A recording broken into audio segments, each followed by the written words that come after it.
I was just going to say it's been an incredible journey for us as the musicians to take this piece for a ride, if you will, through the solar system. I mean, there are moments of just exquisite etherealness and just some profundity to the words and the music. And good composers take texts and make them really sing. And it makes our work as musicians on stage not work, but just pure joy.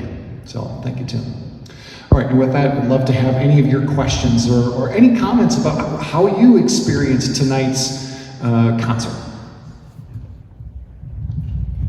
Hi, I have two questions. Eric, why did you pair the Beethoven with this? And for Tim, it must have been, for me, this was like a soundscape experience. And I'm curious, you usually sing with them, and now you're hearing this. Is there anything you now feel you might have changed? No, you go first. Well, okay.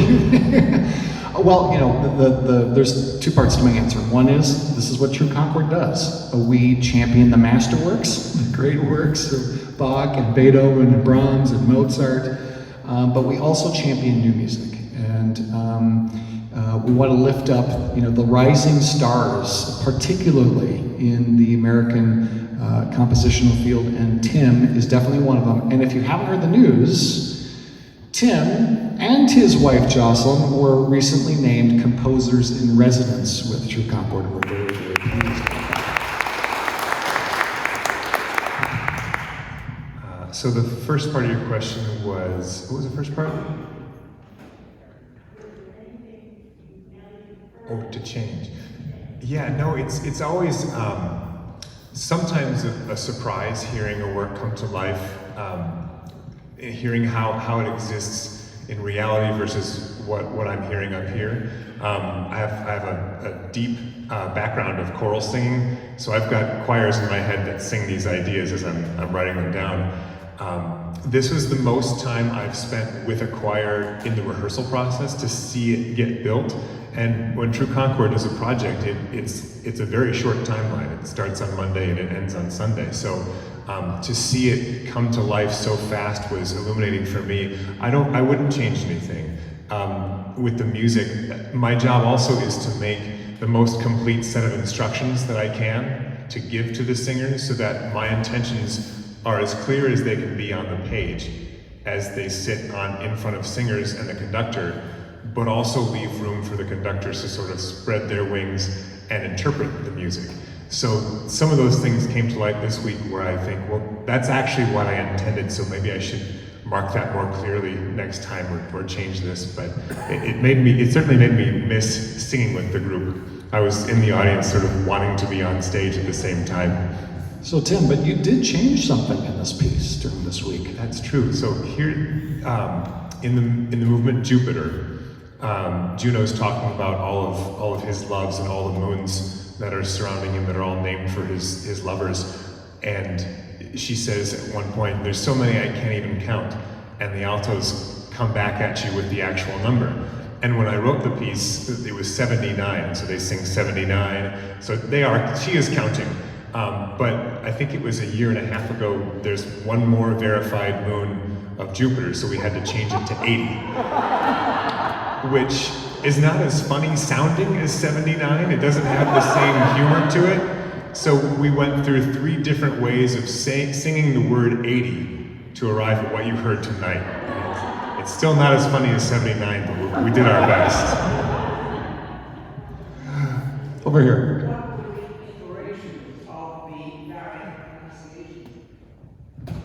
Pronunciations of those moons?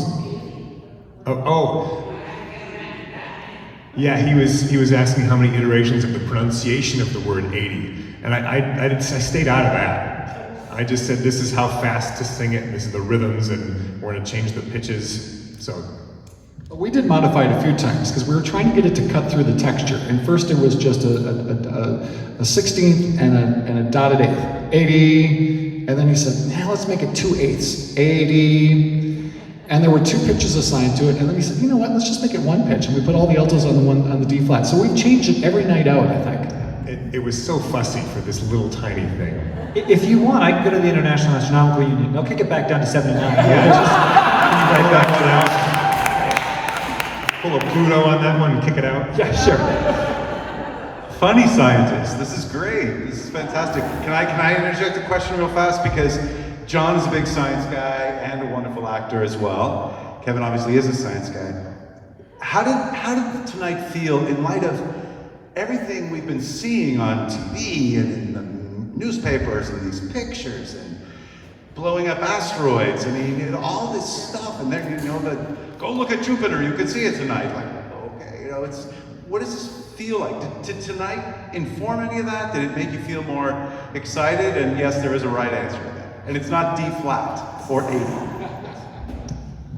So we live in extraordinary times for astronomy and for, like, as you said, DART, Artemis. Like, the University of Arizona is awaiting a piece of, comet that came back from another, from space, a mission OSIRIS-REx. Like, we really live in unprecedented times, and I think this was maybe you didn't plan it, but like this week and the last couple of months have been such an overwhelming amount of astronomy, and this has been a really good capstone for me, and hopefully for anyone else who's an astronomy fan out in the audience who's been paying attention to a lot of these things and seeing these images and seeing everything. And I think that this is one of the joys of astronomy, is that astronomy is not a science that's for us in our ivory towers. It is the primordial science. It's the science that came first. Human beings went outside at night and looked up and wondered, what is this? And they patterned their time and space, as you said, in Helios, and relationships and love, and all of this starts with a wondering of what Eliade called the numinous, the outside of human understanding. And so it's really amazing that now we live in a world where so much astronomy can happen, and it's so publicized, because it means that you get something that has been kind of taken away with you with light pollution. We live in Tucson, where it's a little bit better, but it's nothing like what 100, 200 years ago people intimately knew the stars and constellations. They were like friends. And I think it's really amazing to have pieces like Helios and also all of the news we're having, because it reminds you of something that is, astronomy is home. The reason we look up at the night sky is because we're wanting to understand where we come from, where we're going, and to have all of this news, to have the music that, and for many, many years people have written music based on astronomy and the solar system. To have that is a reminder of home, of where they've come from, of who they are, of why we're doing any of this. I think that's beautiful. John? You should have done it. You should have done the intro. That's exactly what I was trying to get to. That was perfect. That was perfect, yes. I mean, and also, for me, what I was trying to do was to, get your heads out of the car, get your heads out of your cell phone, come here and just open your mind up and just imagine. And you can look at the images if you want, but you can also have the music bathe you and just take this journey that looking up at the sky, up at the stars gives you, and being here in this auditorium gives you. Is there a question right here? Well, more of a comment, but having moved from the Pacific Northwest 28 years ago and seeing the night skies here and realizing what a respect Tucson has for those dark skies, with all of the telescopes that are up on Mount Lemmon, and with things going on over other parts of the area of the community too, that last night I'm getting older, right? So you don't sleep through the night anymore. At 3 o'clock in the morning, I went out and I was just looking up at the sky, and it was perfectly clear, and I was excited because I was thinking about coming here tonight as well. So I'm grateful to be in a community that respects the skies and can make music out of it as well. Thank you. Other questions? Yes. Is that a hand up or are you waving? Okay, good. So I work in youth environmental education, and I really appreciate what you have to say about the emotional experience that you've had being a scientist And I appreciate this mix that you have of the sciences and this art, because I think that, you know, we can't understand how to put the science into context without the art part of it. So I'm curious to know what you think about how to move from STEM to STEAM, how to put the art part back into the seamlessness that science education has to offer. Amen. Great question. We have another 4 hours to answer that one. It's a great one. Yeah, sure. I think it starts by not stigmatizing art, and scientists often get in their heads about like what they're doing, and I have no high lofty, like I come from an artistic background, and I really like I did a lot of theater when I was a kid at Southwest Repertory Theater, which you might be familiar with in Southern California, and that like taught me that actually the way that we get to human brains is not through the brain. Like you get through the heart. Like it's when I give talks, when I do night sky shows, when I take people out and show them the night sky, I'll say 1,000 things about the constellations, they'll forget all of them. But if you say one thing about where they come from, or you say one thing about the fact that, you know, the night sky you're looking out, the stars and their patterns are the same stars your parents, your grandparents, people fell in love, their love led to you being here under these same stars and these same patterns. That gets to them. And so the arts are a direct channel for the human heart. And so you can do a lot better at teaching people science and teaching people technology and engineering if you recognize that we're humans first, and the way to get into that is by allowing art to flourish and allowing and talking to people from an artistic point of view. Now, telling a bunch of scientists that who are really after tenure and stuff, that's a little hard. But I don't know, I think that these sorts of performances, this is exactly the type of thing that gets me excited about the future of science and art together. Because you got it right, there are 80 official planned moons of Jupiter, and that's a thing that now a whole group of people are going to learn better than if you had just told them, you know, there are 80 moons. They're going to remember because there's a story and art behind it. They've heard human beings sing it to them, and that's beautiful. Can I throw something in about, you probably all know the Gustav Holst planets, right? Do you know who that was originally written for? It was written for two friends of his. They all taught together at a girls' school in England. And the two women were pianists. So the original version of the planets is not this big John Williams-esque, John stole a lot of things from Holst, fantastic orchestral work. It's for four hands, one piano, for these two friends of his to play. I've had the great pleasure of massacring this piece with a friend of mine. You can't begin to get to what the orchestral part is, but if you think about the reason he did that is that he and his two friends wanted those girls to learn about the planets and the gods and goddesses, Greek and Roman mythology, and you sort of get it all with that particular piece. The other part of it is we think of that piece as almost humdrum in its ubiquitousness, right? It's always being played. Oh, the planets, and everybody stole from it, and Jupiter, and blah, blah, blah. It was a massive failure at its premiere. Too avant-garde. Too many strange things happening. Because if you think of it, I think it's the 20s or something like that. We're still coming out of, Mahler is hardly being played, right? And being written all the time. We're really coming out of Wagner, and Brahms is still at that particular point. Holst stole a lot from them as well.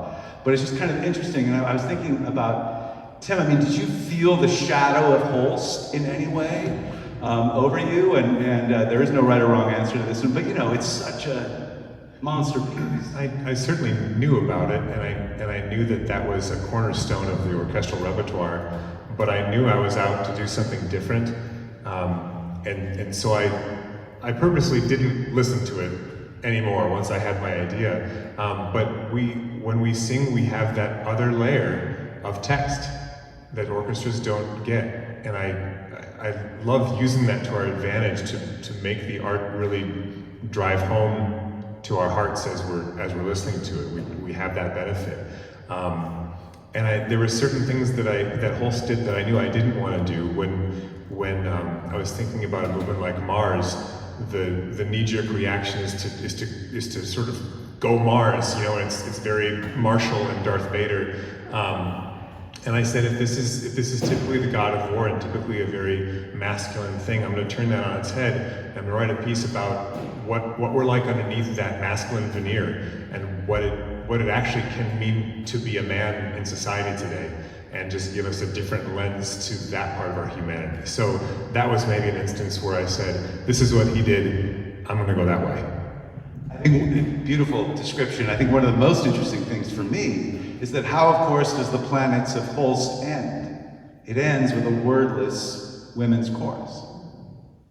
And there's a lot of oohing and awing in Tim's piece that is absolutely exquisite and very subtle, the changes of it all, and it makes your mind do something. It's almost hallucinogenic, what you've written. But it's sort of the way Holst, it just kind of goes off into nowhere. And kind of a magical thing. I'm not saying you stole that, I'm just saying it's interesting that he was going in that particular route. Any other questions from Theo? Hello. Who was next? Okay, you're all pointing at each other. Be nice to each other. There's still cookies out there. I'll come back to everybody else. This question is for John Delancey. What is your role in the development of this project, and then do you tour with them wherever they go? That'd be great. Are you my agent? My involvement was very, very, very minor. I mean, Wells asked me to do it. He asked me if I might think of something to say. My intent was to try to focus the audience so as to be able to be in this room. I knew about Sagan's The Pale Blue Dot, which I thought had a lot of wonderful things to say, as well as placed us in a very kind of expansive, big way. And then, you know, just a few things that which you said, having to do with, from the beginning of our time as humans, we've looked up. We've looked up, and I wanted the audience to look up and to listen up. And so that was my involvement, and that was it. Very, very minor. Very, very minor in your estimation, but not in mine. So I'm going to not let him off the hook on this one. John has a very fascinating, steeped background in classical music. His father was the longtime, world-famous principal oboe player of the Philadelphia Orchestra. So he's a classical music guy. We met at the New York Philharmonic where I was working. I had just started working there, and the first piece that I was supposed to produce was the Ibsen Edvard Grieg Peer Gynt. And we had a narrator who canceled 4 days before the first rehearsal, and I was working for one of the most difficult music directors ever to walk the face of the earth. God rest his soul. I called John. He not only came and did the piece, and remember the orchestra was almost on strike. Every day I would call you and say, well, they're walking out, it was a complicated time, and it was the 50th anniversary of the UN, so all the dignitaries around the world were in town to hear the New York Philharmonic play Beethoven 9. That's a whole other story. Me, Donald Trump, yes, Arafat, and Giuliani. But this was Peer Gynt, and the two of them hit it off, and then we've been working together for a while. So I knew if John wanted to do this, and I didn't twist your arm, I hope, too much, but if he wanted to do it, something special would happen. But I think what really is special in this week is that you and Tim, the two of you, were having these wonderful sort of offside conversations about how setting that mood might look and feel. I don't want, you don't have to tell secrets, but am I right? You were talking about those words, and maybe you want to share a little bit of that, or not. Well, one thing is that I didn't want to be putting into the audience's head what were really my ideas as much as what were Tim's ideas. So, having not met Tim at the time that I wrote the piece, I went back and I listened to the piece itself. I went back and listened to the piece itself, and then I read your notes about it, and then I listened very closely to when you were describing to the singers what you had in mind, and I was writing words in there, you know, just because all you can do, all one can do in what I was doing is just to be evocative just for a moment, just for something to go boom, like that, just to kind of like that. So it gets you a little bit ready. That was what I considered. And then we talked about it. And of course, I have a feeling you're a perfectionist and somewhat am I. We were beginning to go, now does chaos, do you think the word chaos should be right before they fall back or should maybe be after? And so, you know, we get all into the very detail-y stuff, which is what makes our profession both fun and somewhat annoying. That last 5% is really fun to really tweak until it's dead. But what was thrilling and what John didn't say is that when he first read, I didn't know what he was going to say, and when he first read his intro, I lit up because one of the first words he used was, well, linger there. I thought, oh, linger. There's the word linger in Venus. And then I was like, what else is he going to say? And then he said all these themes that are wrapped up in the piece. I was like, oh, he gets it. And so I was already amazed that the character and the point of it all was that you were saying it, you were setting the audience up for success to hold on to those things, and then to be able to again fine-tune that last 5% with him was just a dream. Had a lot of fun doing that. There were some other questions in here.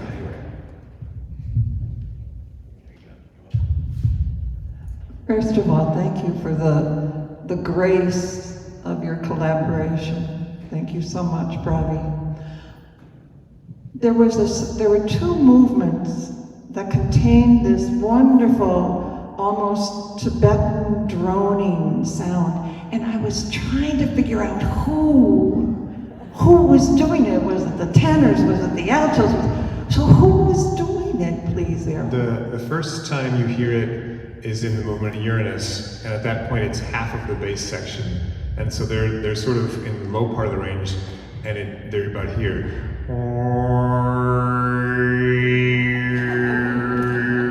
And so it's unscored as far as which overtones they get to isolate. The second time you hear it, it's in the movement Moon, and in that instance there are two tenor soloists that are singing a scripted, a written out melody in those pitches.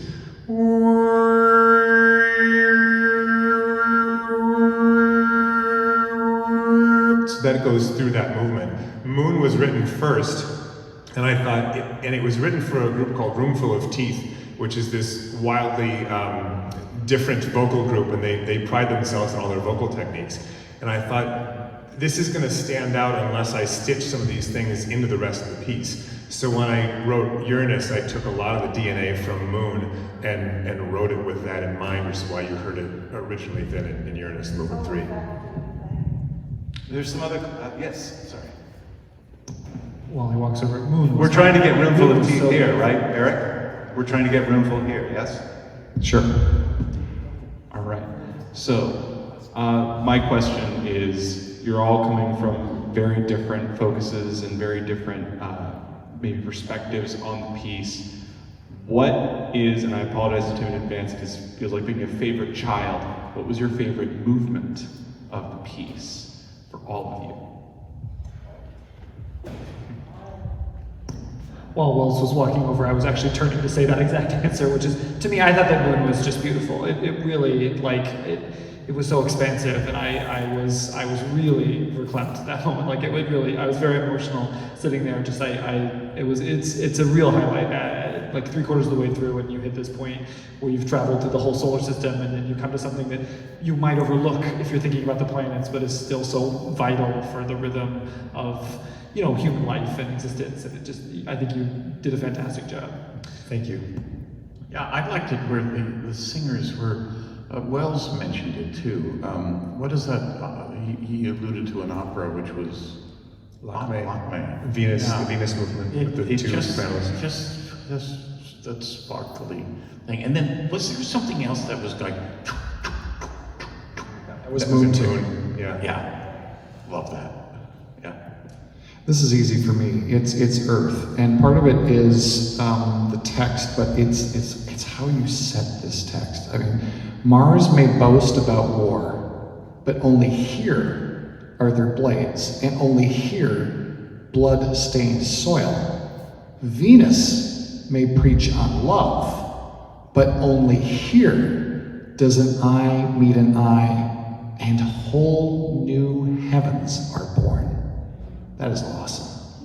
I love that. Thank you. It is hard for me to choose. That's an awful question to ask. So shame on you. There are moments that I'm in different movements that I'm really proud of, either the counterpoint writing or just how it sort of all comes together. I'm drawn toward Venus as well because it's sort of like it's the most efficient songwriting of the whole thing. It's strophic. It feels like there's things that come back and repeat themselves, and you feel like you're at home in some way. But I'm also really partial to the last movement of Sun, which is wordless, as Wells pointed out. And just sort of at that point, we're done thinking about it all. We're done analyzing all the gods and all the human emotions, and I'm not trying to tell you anything. I'm trying to show you. And I just am happy with how that movement turned out, and that it just feels like this warm, outstretched arm embrace ready to just take you in. You mentioned whole new heavens are born. I was going to ask you, while you're not seeing them born, but you are seeing whole new heavens that were born billions of years ago, right? Yeah, the point of the survey that the data just came in a couple days ago is to essentially see the farthest galaxies in a baby universe. We're made of things that are not what the Big Bang was. The Big Bang was light, as you were saying about being from light. Light became particles, simple stuff, hydrogen, helium, and then something happened between then and now to create all of the complexity. And we can actually watch that by looking at these infant galaxies and watching them as they get complex, and as galaxies make new, more complex elements and stuff. And Hubble was limited in its wavelength range. It could only see what our eye can see in a little bit of the infrared, and JWST is an infrared telescope. And so in these images that I'm just looking at while eating cereal, once we stack them and reduce them fully, we'll find the farthest light that has traveled to our eyes from galaxies. Like, we'll just see the way the universe was built, and like in the next month there's going to be papers we write that are going to just change astronomy. And so it is in fact the heavens being born. To help us understand how the Earth was formed, we can just watch as other Earths and other galaxies form over time. It's an incredible opportunity, and it's again an incredible time in astronomy. We have a question here, and then I'll come over to you, okay? You were asked, like, why did you choose the Ode to Joy after this piece, and you said there were two reasons, and you gave one. Thank you. And the other question is, what did the rest of you think about the choice of Ode to Joy after this piece? Yeah, thank you for reminding me there was the second part to it. So it has to do with the profundity of the text and the universality of humanity and brotherly love, and all of us being connected by some divine sense and source, however you define it, whether it's love or it's God or it's our connectivity. It's something bigger than us. It comes through that text so powerfully, and then Beethoven wrote it so magnificently that with the allusion to the stars and the heavens, it just seemed to fit. I wanted to say how much I love the idea of chaos and creativity. I'm a photographer, and I always try and I know that if I control the whole thing, it's not that great. But if I can make something that's out of my control, 5% of it turns into magic, because it's something beyond me, and I get surprised by it. And the next thing I wanted to ask about those beautiful space images we see. I don't understand how colors are attached. Can you just quickly speak to that? So I'll be quick, because this is a musical performance that we're all at a talkback for. But JWST is an infrared telescope. The light that it sees is not light we can see with our eyes. It's just outside of our range of vision. NearCam, the camera I work on, can just barely see the most red that we can see with our eyes, and then it kind of takes flight from there. And so when you are a scientist who gets these images down, they're all black and white. I can show you on my phone, they look ugly. They're horrible because they've got all our bad pixels and stuff, and we have to clean them up digitally, but then we assign those filters to different colors, red, green, and blue in Photoshop essentially, and combine them. So when you see the images, they've been tweaked to look like colors our eyes can see, just because we wouldn't be able to see them in their native colors. We have these cameras that take them. And on top of that, JWST is this enormous 21-foot mirror. Our eyes could never see things as faint as that. So we're getting very lucky. It's a real privilege that we can build these instruments that can show us stuff that if we were floating out in space looking at these nebulosity and stuff, it wouldn't look like this. And it allows us to take flight, and the artist who did all the Helios, to bring it back to what we should be talking about, the artist who did all the Helios stuff, like, did such an amazing job of taking this astronomy image and using it as inspiration to, like, really, like, just fly in all sorts of different incredible ways for the different planets. I especially loved at the beginning seeing all of these computer-generated nebulosities for the chaos and the Uranus out there. It was beautiful. Do we have one more question? Yes, and then maybe comments from the panel before we call it a night. It's been great. Who was raising their hand? There you are.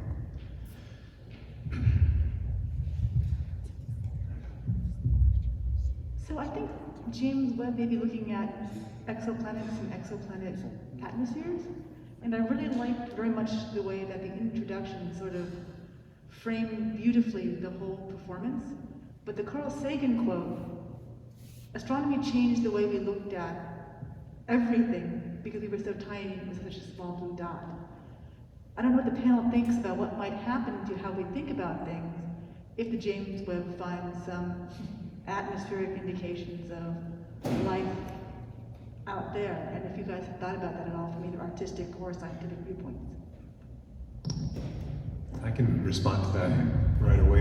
It is humbling to look at that picture and to realize how small we are in the scope of everything, and yet at the end of the day, it matters. Everything we do matters. How we treat people matters. What you choose to say, what you choose not to say. Our interactions, they matter to us.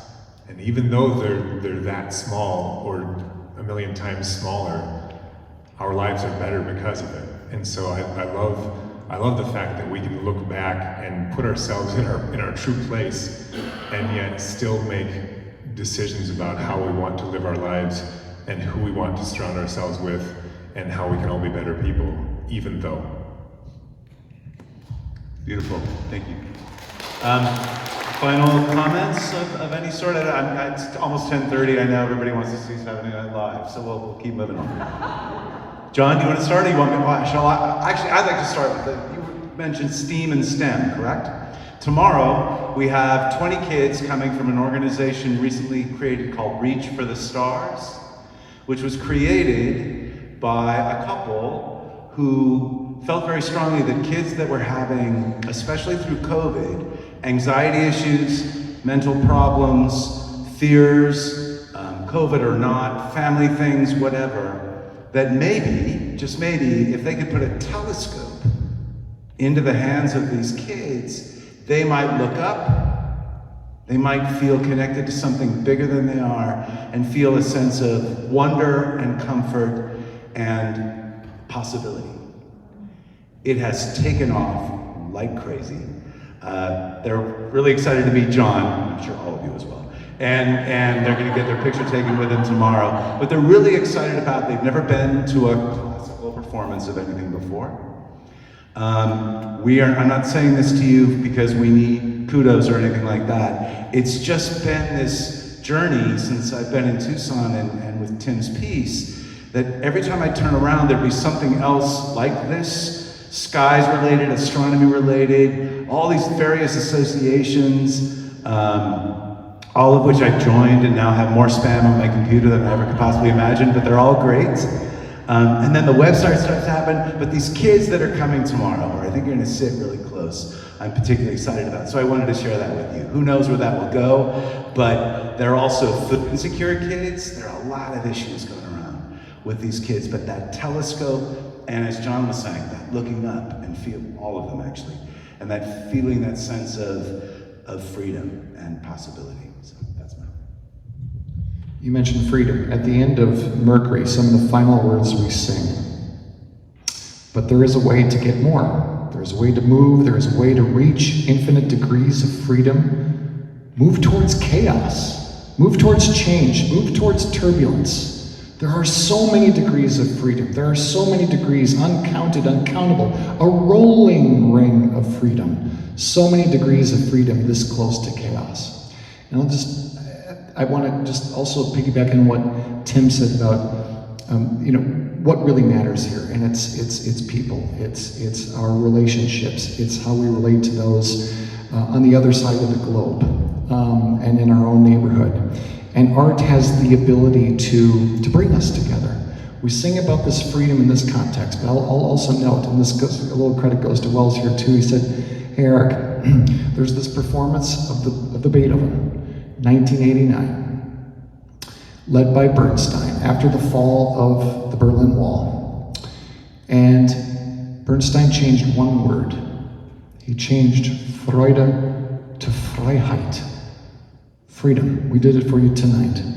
And we do it as a way to celebrate and to advocate for freedom for all people, whatever tyranny under which they suffer, whether it's in Ukraine, or any other place in the world, or right here in the United States.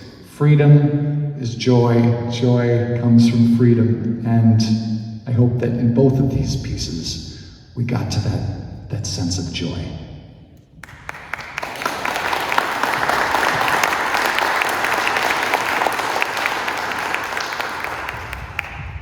The pianist you heard play that Beethoven, Sasha, is Ukrainian. Bernstein was a Ukrainian Jew. That feeling that we're all having about this unbelievable time in history, and even kind of a space war again with Russia, it's another piece of what's happening that is spooky. When I was thinking about the pale blue dot, like Eric was saying, is that, boy, for such tiny little specks on this tiny little planet, we sure can make a lot of trouble. But we can also make a lot of good. I love working for this organization. Thank you so much for making this first ever Talk Back for True Congress such a success. Thank you, gentlemen, very much. And part of my job is to sell tickets. One of the great things about a new piece is to hear it again. Tomorrow, 3 o'clock in this hall. Thank you so much for staying.